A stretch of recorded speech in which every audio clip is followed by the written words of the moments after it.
معنى ذلك الشباك لا تتحرك إلا أن يكون لها محرك دائم، وهو عبد الرزاق حمد الله. وضع الكرة على يمين منير محمدي ليفتتح أبواب التسجيل ويفرح كل.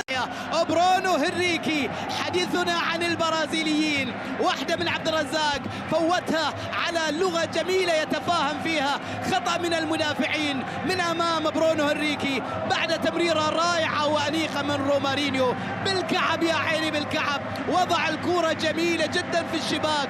هدف ثاني للعميد، هدف ثاني للمونديالي نحو القمة، وتستمر الصدارة وتستمر الصدارة حتى هذه اللحظة، قل حتى هذه الجولة، إلى إشعار آخر. يتار عبد العزيز نور والعرضية اليمين، ولكن عدت محاولة كريم يودا الخطير، العرضية برا، الله